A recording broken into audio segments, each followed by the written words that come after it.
नक्कीच बाबांच्या शिर्डीमध्ये आल्यानंतर या पवित्र स्थळी आणि बाबांचं दर्शन घेतल्यानंतर एक आगळी वेगळी ऊर्जा मिळते आणि आमच्या सारख्याला समाजकारणात राजकारणात काम करणाऱ्या एक अभूतपूर्व ऊर्जा इथून मिळते आणि त्याच ऊर्जेतून या ठिकाणी आम्ही काम करतो. काल पालकमंत्री पदाची यादी जाहीर झाली आहे, तुम्हाला डावललं गेलं काय? अजित पवार बीडचे बीड प्रकरणामुळे कुठेतरी हे सगळं यादीवर परिणाम.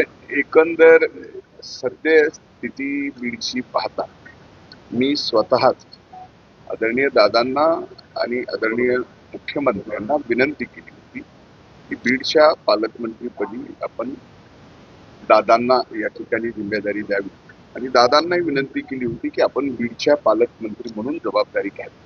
म्हणजे एकूणच पुणे जिल्ह्याचा कसा विकास झालाय तसा बीडचाही या ठिकाणी दादांकडे जबाबदारी असल्यामुळे उपमुख्यमंत्री असल्यामुळे अधिकचा होईल ही एक भावना आणि सध्याची जी परिस्थिती आहे त्या परिस्थितीमध्ये आपण ही जबाबदारी घेतली नाही पाहिजे ती दादांकडे दिली पाहिजे. स्थानिक राष्ट्रवादीमध्ये फेरबदल झाला पाहिजे असं प्रफुल्ल पटेल देखील म्हणाले, छगन भुजबळ देखील म्हणाले, अंतर्गत निवडणुका देखील घेण्याचं म्हणताय. नाही, आता त्या बाबतीमध्ये माझी काही आणखी चर्चा झाली नाही. मी आजच आलोय सांगते मी समारोपाच्या कार्यक्रमात त्या बाबतीत सर्वांशी चर्चा करूनच मला बोलतो. स्थानिक नेते जे आहेत बीड जिल्ह्यातील महायुती असतील किंवा महाविकास आघाडी यांनी कुठेतरी मागणी लावून धरली होती की मुंडेंना पालकमंत्री पद एक घ्या. त्यांची मागणी काय असावी त्याच्यापेक्षा माझी स्वतःची भावना ही पक्षाच्या प्रती आपण काय व्यक्त केली पाहिजे आणि सध्या परिस्थितीत आपण स्वतः काय निर्णय घेतला पाहिजे हे या ठिकाणी मी स्वतः म्हणून विनंती केली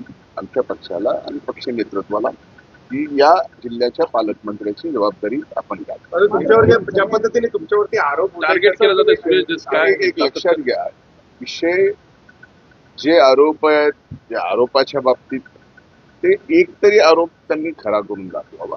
विनाकारण मला त्यावर काही आत्ता बोलायचं नाही.